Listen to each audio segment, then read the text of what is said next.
computer industry. There's a lot of cheating going on in every industry. And so if we take the material results, in other words, the money, from that occupation, and we engage that money in some kind of direct service, then it becomes purified. That's the whole idea, for example, of offering prashadam. Just like when we're working in the garden, we can't help it if we step on some bugs, or we have to dig up some weeds. You know, those are living entities too. Well, we cause them pain and distress because we have to dig them up and throw them out in the sun and let them dry up, so that they won't take over our garden.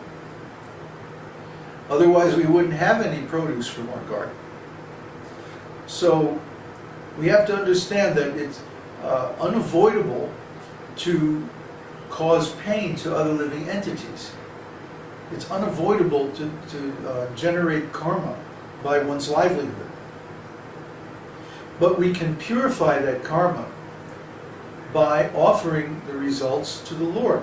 So the beans that we pick from our garden and other things, when we offer them, then all that karma from the distress that we have to cause other living entities is nullified by the Lord. He destroys that karma, and instead of getting karmic reactions, we get love of Godhead, because now those beings, or whatever it is, are in relationship with the Lord. They're not just material things anymore. They've become sacraments. They've become sacred. So we can do that with everything in life.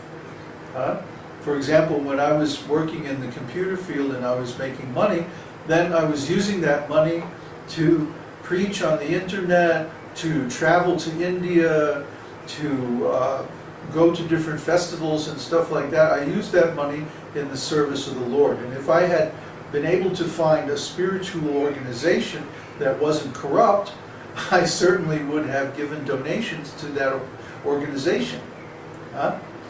And so now, of course, any money that we get here, any donations that we get, are fully utilized in the Lord's service, because there's nothing that we're doing here that's material.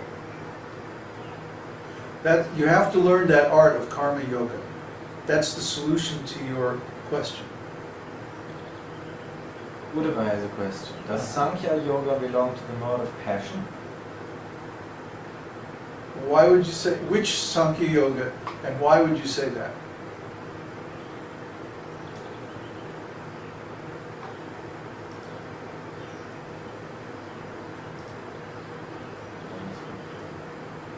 Are you talking about atheistic Sankhya or Lord Kapila Dev's Sankhya?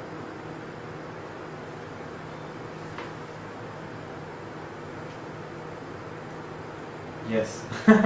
Yes. Yes, what? Today's Sankhya. Today's Sankhya? Yeah. Well, the Sankhya of the scientists and people like that, of course that's mode of passion.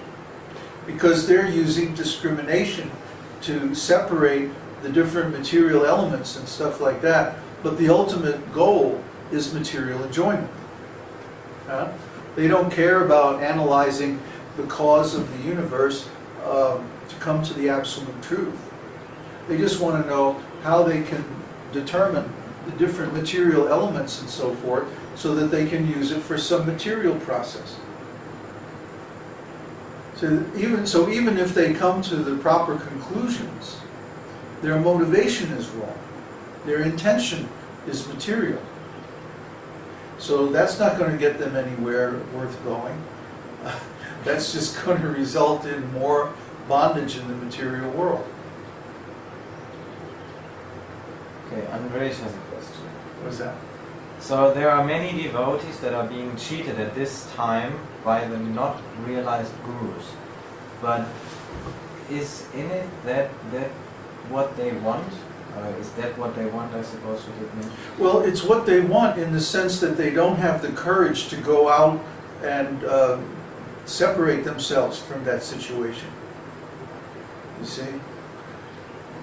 When I was in ISKCON and then these new gurus took over, I already knew that they were phony, because I knew the personalities involved, and I also knew that Srila Prabhupada had given me some instructions that this is going on and to get out of there.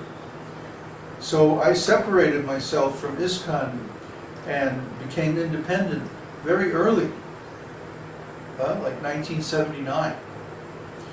But many devotees couldn't tear themselves away from ISKCON. So either they got kicked out because they asked too many questions, or they simply stayed in and, became like whooped dogs, basically. I've seen these devotees, and they all have this kind of, they're morose, they're depressed, their posture looks like they're defeated. It's because the high ideals that they joined the ISKCON movement to pursue are actually not found there. And so they're feeling defeated that they have not been able to attain what they actually set out to find. It's been taken away from them. They feel cheated. But yet they feel that they can't leave ISKCON because the propaganda is, this is Srila Prabhupada's body and it's the only place that you can do real devotional service. So they're like caught between a rock and a hard place, and they just don't have the courage, they don't have the guts to say, no, I'm not accepting this is wrong, and walk out the door. And yes, it's tough, it's difficult, because of the way that ISKCON demonizes people who leave. It's very difficult to maintain your friends, your associates, or any connection with Krishna consciousness. In ISKCON, you're either in or you're out. And if you're out, then it's like being totally on your own. There's no more connection. So this is a mechanism that cults use to keep people in, by making very, very sharp distinctions between who is in and who's out, and by demonizing the people who leave, who had a problem or a question that they couldn't resolve. So, the people who are being cheated, they know on some level that they're being cheated, but they just don't have the courage to resolve the situation by leaving.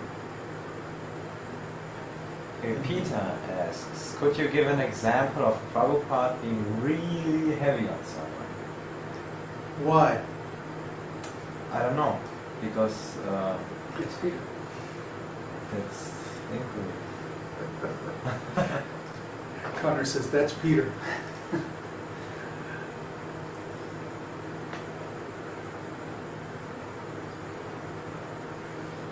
Well, there are plenty of examples in the various books about Srila Prabhupada. I don't need to go into that. Oh, he says, don't worry about my question. But he was heavy because they were heavy. He had to be so heavy with some of his leaders because they were such rascals that if he wasn't very strong with them, they would have ruined everything even faster than they did. So he had to be very strong with them. It's interesting because I find with my students that I don't have to be like that at all. I mean, there's some people who come on the site and you can tell they just don't get it at all, And so, maybe sometimes we're a little bit strong with them. But with the people who are sincere, with the people who are actually following, there's no need to be heavy. Prabhupada was never heavy with me. He never chastised me, not once. I mean, the closest he came to chastising me was one time I wrote him and said, I want to learn Bengali so I can study Chaitanya Charitamrita in the original. And actually, I don't think he knew that I had been one of the editors of Chaitanya Charitamrita, his books. And that I was very, very interested in this subject.